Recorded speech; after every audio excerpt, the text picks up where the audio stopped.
Hi, it's Taimour Zaman. I'm the co-founder of 8 Billion Acts of Innovation, the television program, and I also run a company called the Access Group, really helping organizations, primarily technology companies, build sales programs and leverage technology to access new markets.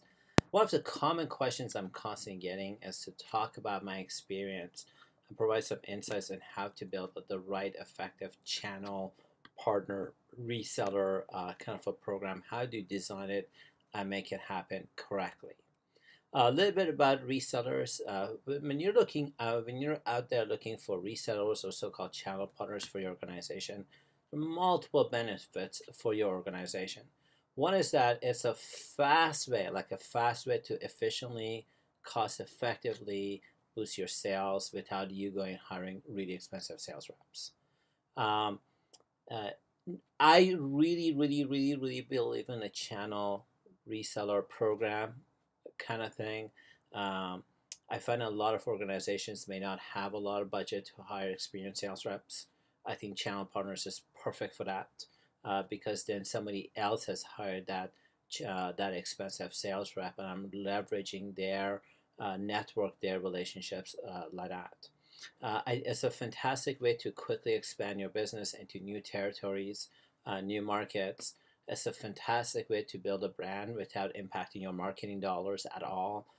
It's a way to introduce you into new markets and really decrease the time it takes for you to get to market. A little bit about how big this the so-called channel reseller industry is. I want to show you a little website. Here's a company called the Branham Group. This is the 2015 edition of their research, and in 2013, the technology industry in Canada was an $85 billion industry.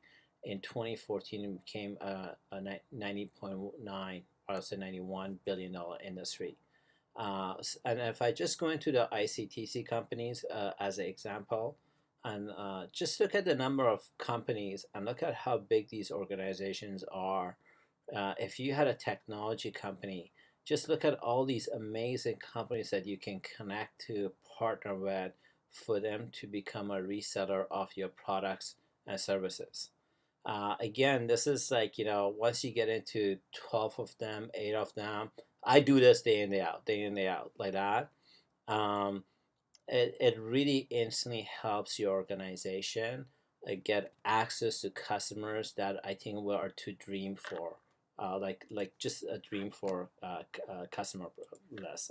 It's just really exciting. There's two types of channel partners that I've discovered in years of designing these programs. There are partners who want to sell with you.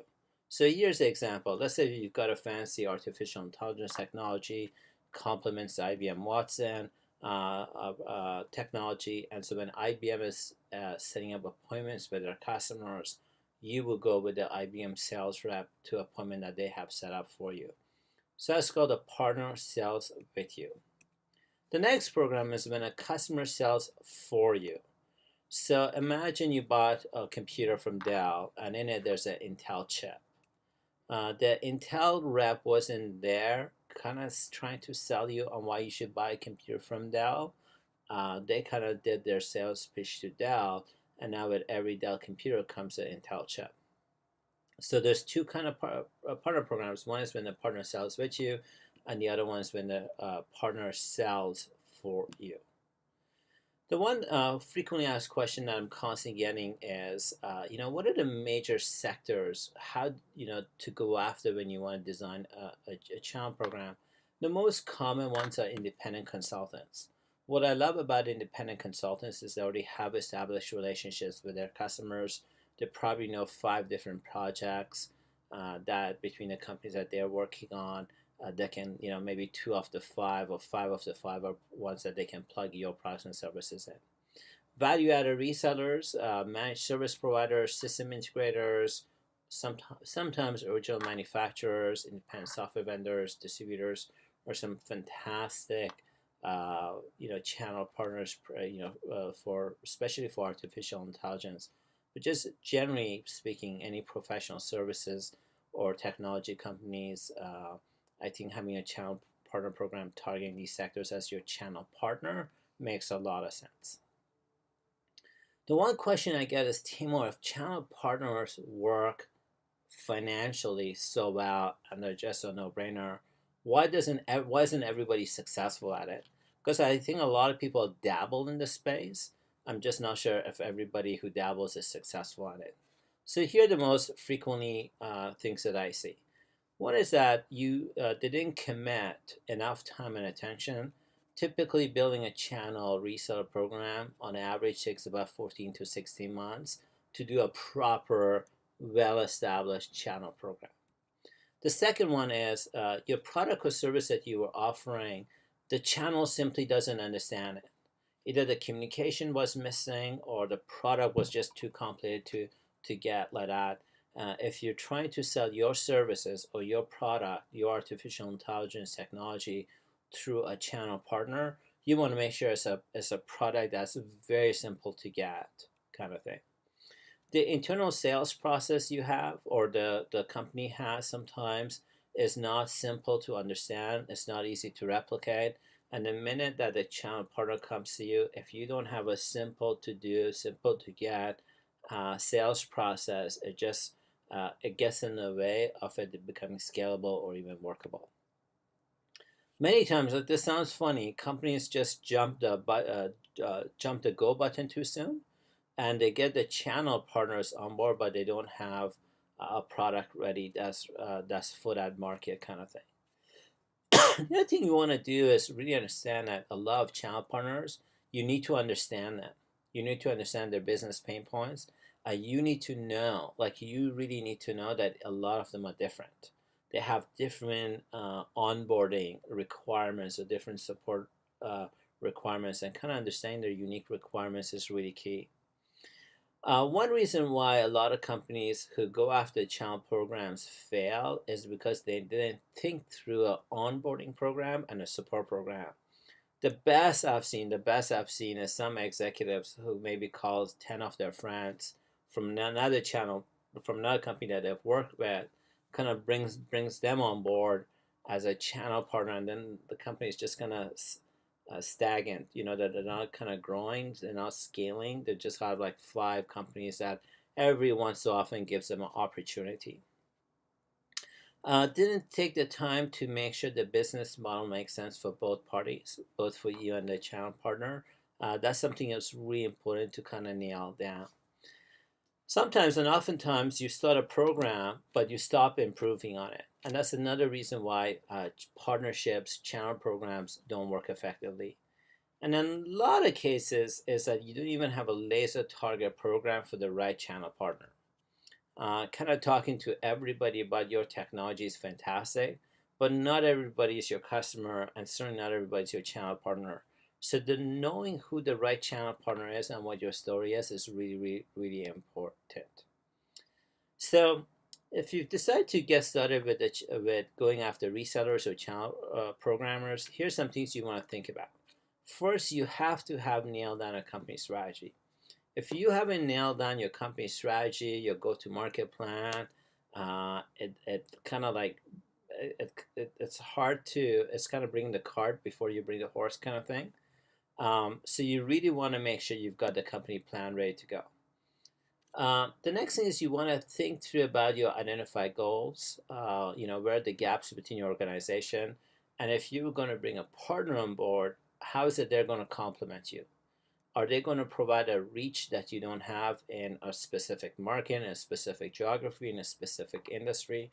So to understand that reach is really important. Then it's ability to think through what you think your partner wants to achieve in their business objective. This is a really important one. How do you think through what is it they want to get? The common misconception is that all your channel partners want to get a commission or on your products and services. And I'm not sure that's always the case. Sometimes it's for very different reasons. So kind of thinking through what is it that your partners want to get and could get is something that's important. The other thing I think you want to think through is the procurement process.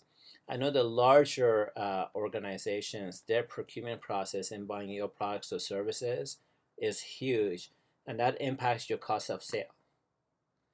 So kind of evaluating that, I think is really important to making sure you have an effective, a positive cash flow generating channel program. The next one I think you want to think through is what's your customer's customer wants to achieve and how your products and services can fit in. Can't just calling companies and talking about your products and hoping that they'll add your product to their shelf. I'm not sure that's effective. I think thinking through about what the end user customer will want to get and how your products fits into a channel program, I think is a much better relevant story to tell. Then understanding the likelihood of the end user customer purchasing your product and service via the channel partner. That's important to think that through, especially when it comes to your go-to-market plan, your collateral, and so on. And then the next thing is once you've kind of figured all that out, the next thing you want to ask yourself is it worth your time and effort to create a channel program, resale program for your products and services. So if you want to get started, here's different ways to allocate your time and resources into what I call 2 categories. The first category is pretty much educational seminars. You can do them webinars, you can do them face-to-face events. You just want to do lots of educational seminars talking about your products and services specifically to a channel partner. Talking about what are the biggest issues that they have, challenges that they have in their business, and how is it that your product and service can solve it. Kind of sharing a story or telling them stories on maybe even sometimes what the end user customer is dealing with, how their product serves it, but how partnering with you solves it much better or much faster kind of thing. So thinking through the educational series and how can you educate customers is really important. The next thing of once you want to get started that's really important is how to set up a process and marketing for what I call 2 different categories of channel partners. There's some channel partners that, they're happy to hear about you. They'll take some information. At best, once in a while, they'll kind of call you into a deal that they're working on. That's like at best. I call those partners that are auditing what you do, kind of thing. And then there are partners who are committed. Like these are your best channel partners. And at first they may come across as annoying because they want to know everything about you. And the reason they want to know that is because they see you as a strategic partner for what they do, for the things that they're committed. They want to know, everything about your company, your product, your service, your pricing. Like they have a million questions. And really what they're trying to do is preparing themselves in how they can co-create a sales program with you as part of it. Strategic channel partners are partners you want to schedule, quarterly meeting with them to really understand from them what are the biggest challenges that they have, how could you create sales programs with them, do some marketing events with them. You really want to create a supporting program like that. But strategic partners, ones that you want to just schedule quarterly meetings with, have an account plan with them, strategy plan with them, like that. So once you get started, there's a couple of questions you want to think through that will for sure come up. One is margin distribution. How do you know how much of the margin goes to who? Having that conversation up front is really important. The next one, this is one that I've seen it break down a lot, is being very clear who does what. What does a partner do? What does a partner not do? What is it you do? What is it you will not do? And then from there, create a customer journey. So if I was a customer kind of joining you and your partner, what would be my experience? How do I sign up? How do I get information? What happens when I have a breakdown somewhere in this value chain? Like that, kind of mapping that out is really important. I think the next thing you want to have is a very well-defined onboarding program, something you can implement to support your partners as they come along. Do they go to your website, as an example, into a channel portal and get all the information they need? Do you provide training programs or webinars to train them on your products and services? So kind of that's the one thing that you really want to focus on is the onboarding and support program once you start to have channel partners. So the next question I'm constantly getting for myself is how do I build channel resale programs for my clients. And I just want to share with you my model. It's a little bit uncommon, but I'll just share with you the best of what I got. So the first thing that I do is I try to understand your strengths, weaknesses, opportunities, and threats. From that, I want to build a mailing list of who I think are your channel partners, and I want to show you the mailing list that we've built. The next thing is I want to design and run a few educational webinars and email campaigns promoting something as a call to action to your channel partners. And really what I'm trying to do is look for what kind of messaging resonates for them. I'm looking for who's the ideal channel partner, how long does it take to discover and identify new opportunities. I'm testing the value proposition and I'm looking for viability of your product and service as part of their offering. I'm testing to try and understand their sales process and their procurement process. From there, I'm going to design a contract for the channel partner for them to sign up. So when they call in, where's the document that you kind of give them for them to sign up? What's the process they go through? And so that's something that I want to, that I usually design a contract for, think about design a contract for that out. Once all that's done, I want to create a rating scale on who's the ideal channel partner, because not every technology company, advertising company is the right channel partner for you, kind of thing. So I usually want to have a rating scale. I want to say these are the best channel partners I have on a scale of 0 to 10. These guys are my 10 out of 10. This other category of channel partners, they're 8 out of 10, and here are the reasons why they're 8 out of 10. This other category may be 2 out of 10 for me, kind of thing. And so from there, I want to reevaluate, is it worth having a channel partner program?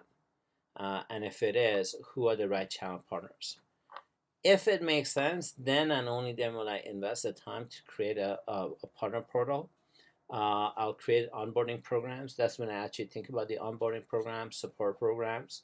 Then I create what I call a laser, and I mean laser, generated a list of target channel partners. I have only 24 hours a day, and there's nothing I can do about that. So I just don't have the bandwidth to go and talk to 1 million customers. I need to talk to 5 customers who can become instantly provide access to the big chunk of the market.